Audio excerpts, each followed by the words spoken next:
ये किसानों की ललकार है, हुंकार है, जोश और जज्बे का इजहार है। किसान मजदूर एकता। इसी जोश, जज्बे और जुनून के साथ किसान कल दिल्ली में ऐतिहासिक ट्रैक्टर परेड करने को तैयार है।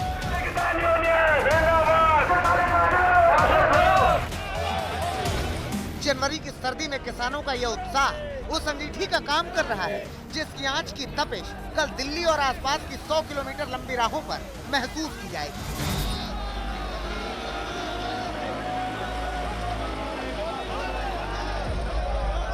एक ओर राजपथ पर जवान गणतंत्र का जय घोष करेंगे तो दूसरी ओर जय किसान का नारा बुलंद होगा।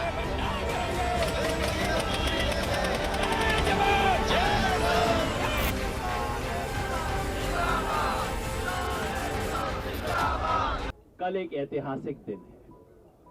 इस देश के इतिहास में पहली बार, इस देश की रिपब्लिक डे परेड के इतिहास में पहली बार और इस देश के किसान आंदोलन में पहली बार गणतंत्र वाले दिन गण देश की राजधानी में जाके तंत्र को अपनी आवाज सुनाए। इस बार का गणतंत्र दिवस बेहद खास होने वाला है क्योंकि जहां राजपथ पर झांकी दिखाई देगी, देश की ताकत दिखाई देगी, वहीं सिंघू बॉर्डर पर किसानों की ट्रैक्टर परेड शुरू होगी। दिल्ली की 3 सीमाओं में सिंघू बॉर्डर भी है जहां बड़ी संख्या में किसान ट्रैक्टर परेड निकालेंगे। रूट तय हो चुका है, तैयारियां पूरी हो चुकी हैं। अनुशासन के साथ हर ट्रैक्टर पर तिरंगा लेकर के किसानों की ये यात्रा यहां सिंघू बॉर्डर से निकलेगी। आगे पुलिस का दस्ता होगा, पीछे किसान नेता होंगे और उनके पीछे हजारों की संख्या में यहां से ट्रैक्टर निकलेंगे दिल्ली की सीमा तक। दिल्ली के सिंघू, टीकरी और गाजीपुर तीनों ही बॉर्डर पर डटे हैं किसान। इस ट्रैक्टर परेड के लिए कमर कस चुके हैं किसान। दावा यही है कि इस बहाने केंद्र सरकार को किसान एकता का दम दिखा देंगे, कृषि कानूनों पर झुका देंगे और अपनी मांगे मनवा लेंगे। नहीं चलेगी, नहीं चलेगी, नहीं चलेगी। काला कानून वापस लो, वापस लो, वापस लो। इस बार सरकार भी देखेगी कि किसान कैसे परेड करता है।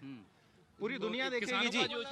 आपको मैं बता दूं, अभी ये जो हिंदुस्तान का किसान जिस चीज के लिए वैश्विक पूंजीवाद के खिलाफ खड़ा हुआ है, कल के बाद पूरी दुनिया वैश्विक पूंजीवाद के खिलाफ खड़ी हो जाएगी। गाजीपुर बॉर्डर पर तिरंगा लगाकर ट्रैक्टर सजाए जा चुके हैं। परेड के दौरान देशभक्ति गीतों की भी तैयारी है ताकि देश के लिए किसानों के धड़कते दिल की गूंज भी दुनिया को सुनाई जा सके। का ट्रैक्टर तिरंगे के साथ तैयार है, लेकिन ट्रैक्टर रैली निकलेगी तो बात सिर्फ ट्रैक्टर की नहीं होगी, बात यहाँ उससे आगे भी है, म्यूजिकल है। और यहाँ जो युवा है वो लगातार जो है देशभक्ति की धुन पर थिरक भी रहे हैं। ये है डीजे, ये डीजे लाया गया है खास तौर पर कि ये चलेगा। ये डीजे भी ले जाओगे आप साथ साथ? रैली में डीजे भी चलेगा? डीजे भी जाएगा, साथ जाएगा डीजे। अच्छा, यहाँ पे डांस चल रहा है पूरा? हाँ, पूरा डांस चल रहा है।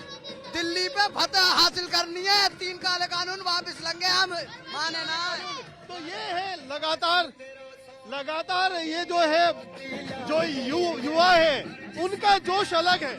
वो देशभक्ति के गानों पे थिरक भी रहे हैं और साथ ही साथ ये भी कर रहे हैं कि जो 3 काले कानून हैं इनके मुताबिक उसको वापस भी करवाएंगे, उनको हटवाएंगे भी। यानी हर मोर्चे पर ही ट्रैक्टर परेड की तैयारी पूरी है। बीते कुछ दिनों से किसानों के जिस मार्च का ट्रेलर देश देख रहा था, कल दिल्ली में उसकी पूरी फिल्म दिखाई देगी। किसान नेताओं का कहना है कि सरकार के रवैये के चलते ही इस शक्ति प्रदर्शन की नौबत आई।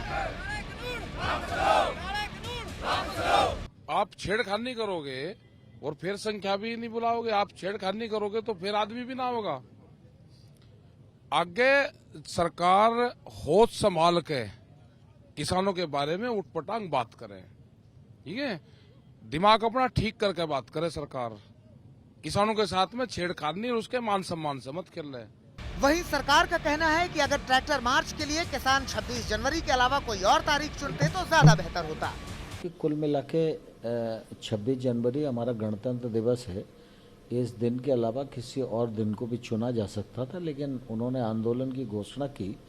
अब पुलिस प्रशासन उनसे बातचीत करके शांतिपूर्वक वो आयोजन संपन्न हो जाए और किसी प्रकार की घटना दुर्घटना न हो, ये चिंता किसान यूनियन की भी है, चिंता प्रशासन की, पुलिस की भी है। किसानों के इस ट्रैक्टर मार्च में उस विरासत की झलक भी दिखाई देगी जिसके दम पर किसान केंद्र सरकार को लगातार चुनौती दे रहे हैं। यूनाइटेड सोवियत के जमाने में आया ये ट्रैक्टर हिंदुस्तान पंजाब की हरित क्रांति का एक सबूत और जीता जागता उदाहरण है। ये ट्रैक्टर 1962-1968 में आए थे। अब सिंघू बॉर्डर पर किसानों के इस आंदोलन में शामिल हैं और गणतंत्र दिवस की परेड में दिल्ली की सीमा के भीतर भी ये ट्रैक्टर चलेंगे। सरकार के इस टकराव के बीच पंजाब, हरियाणा, पश्चिमी यूपी और राजस्थान के किसान अपने साथियों के मार्च में साथ साथ कदम ताल करने के लिए दिल्ली की ओर बढ़ चुके हैं। हालांकि किसानों के इस मेगा ट्रैक्टर मार्च की तैयारियों के बीच सवाल वही बना हुआ है जो 60 दिन पहले था कि क्या इस शक्ति प्रदर्शन का सरकार पर कोई असर होगा? क्या इस मार्च से सरकार और किसानों के बीच कोई रास्ता निकलेगा या जिद से निकाली गई इस परेड के बाद सरकार किसानों पर और सख्त हो जाएगी? आशुतोष के साथ कुमार कुणाल, दिल्ली।